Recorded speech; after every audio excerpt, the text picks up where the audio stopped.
కళ్యాణాద్భుతగాత్రాయ కామితార్థప్రదాయినే శ్రీమద్వేంకటనాథాయ శ్రీనివాసాయ మంగళం. అఖిల భువన జన్మస్తేమ వంగాదిలేలే వినద వివిధ భూతవ్రాతరక్షైక దీక్షే శృతి శిరస విదీప్తే బ్రహ్మణి శ్రీనివాసే భవతు మమ పరస్మిన్ షేముషీ భక్తి రూపాన్. నమో వెంకటేశాయ. అత్యంత వైభవపేతంగా అఖిలాండ కోటి బ్రహ్మాండ నాయకుడు, చతుర్దశ భువనాధీశ్వరుడు, ఆది మధ్యాంత నిర్గుణ నిరామయ సుందర సౌకుమార్య దేహ సౌచరము కలిగినటువంటి కలియుగ ప్రత్యక్ష దైవం శ్రీదేవి భూదేవి సమేత శ్రీ వెంకటేశ్వర స్వామి వారి యొక్క కళ్యాణ మహోత్సవం అంగరంగ వైభవంగా గుంటకల్ పట్టణమునందు బలజ కళ్యాణ మండపం శ్రీకృష్ణదేవరాయ బలజ కళ్యాణ మండపం నందు అత్యంత వైభవపేతంగా లోకక్షేమం కోసం, సమస్తమైనటువంటి జనులందరూ కూడా సుఖ సంతోషముల కోసం అత్యంత వైభవపేతంగా అందరికీ కూడా మంచి జరగాలనేటువంటి సదుద్దేశం చేత నూతనంగా నిర్మించి ఉన్నటువంటి బలజ కళ్యాణ మండపం నందు లోకక్షేమం కోసం ఈ మహత్తరమైనటువంటి కళ్యాణ మహోత్సవాన్ని రేపు ఉదయం 9 గంటలకు ప్రారంభం చేస్తూ ఉన్నాం. అంతకు ముందుగా 4:26 నుండి 5:25 వరకు శ్రీకృష్ణదేవరాయ బలజ కళ్యాణ మండపం నూతన కళ్యాణ మండపం ప్రారంభోత్సవం ఉంటుంది. తర్వాత స్వామివారి యొక్క విఘ్నేశ్వరుడి యొక్క పంచామృతములతో అభిషేకం ఉంటుంది. తర్వాత శ్రీనివాసుల వారి యొక్క కళ్యాణ మహోత్సవం అనేటువంటిది ప్రారంభమయ్యి రేపు మధ్యాహ్నం 12 గంటలకి మహాపూర్ణావధితో ఈ యొక్క కార్యక్రమం అనేటువంటిది పరిసమాప్తంగా ఉన్నది.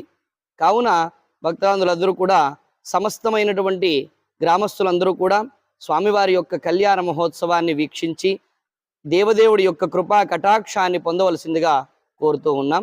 నమో వెంకటేశాయ. అదేవిధంగా ఈ యొక్క మహత్తరమైనటువంటి కార్యాన్ని ఇక్కడ తలపెట్టడానికి గల కారణం ఏమిటి అంటే, ఈ కళ్యాణ మహోత్సవం అనేటువంటిది నూతనంగా నిర్మించి ఉన్నటువంటి ఈ యొక్క కళ్యాణ మండపంలో స్వామివారి యొక్క కళ్యాణం అనేటువంటిది ప్రధానంగా ఆచరించడం చేత సమస్తమైనటువంటి వారందరూ కూడా ఈ యొక్క కళ్యాణ మండపంలో వివాహము చేసుకునేటువంటి నూతన వధూవరులు సమస్తము కూడా శత సంవత్సరములైనటువంటి విధముగా ఆయురారోగ్య ఐశ్వర్యములతో, ధన ధాన్యములతో, పుత్ర పౌత్రులతో సమృద్ధమైనటువంటి జీవన విధానంతో ఆ దేవదేవుడి యొక్క కృపా కటాక్షం వలన సమస్తము కూడా శత సంవత్సరములు కూడా జీవించేటువంటి మహా యోగ్యత అనేటువంటిది కలుగుతుంది. ఇటువంటి మహత్తరమైనటువంటి కార్యం అనేటువంటి తలపెట్టడం అత్యద్భుతమైనటువంటి స్థితి అని చెప్పుకోవచ్చును.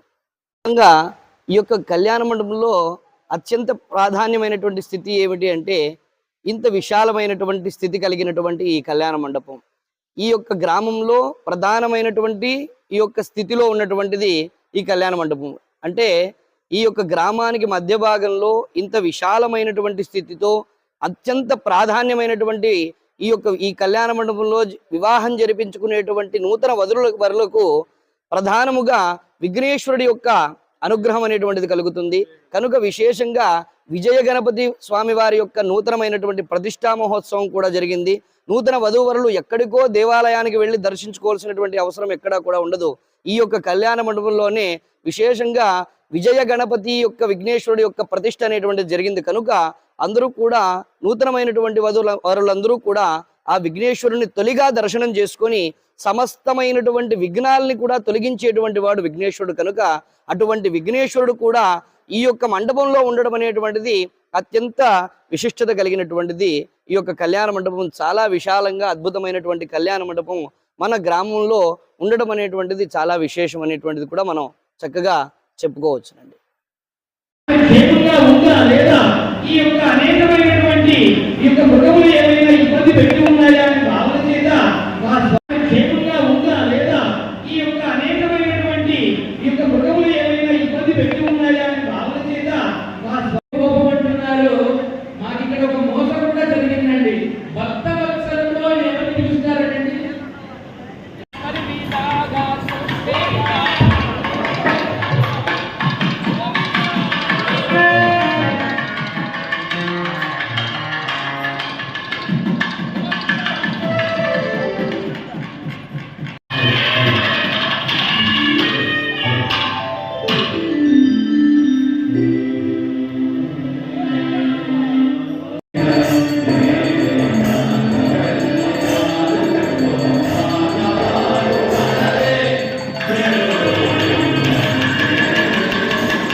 కదా.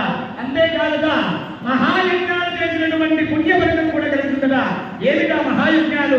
అగ్ని సోమ అధిరాత్ర వాజపేయ అశ్వమేధాది సర్వక్రమముల విద్యతో ఈ సృష్టిలో ఆచరించలేనటువంటి మహాయజ్ఞాలు చేసినటువంటి పుణ్య ఫలితం ఒక్క కన్యాదానం చేస్తే కలుగుతుందట.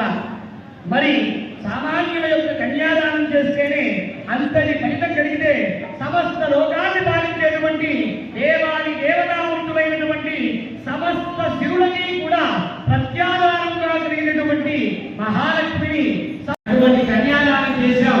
గుణదేవి ప్రదానం జరుగుతోంది. నమస్కారం చేసుకోండి.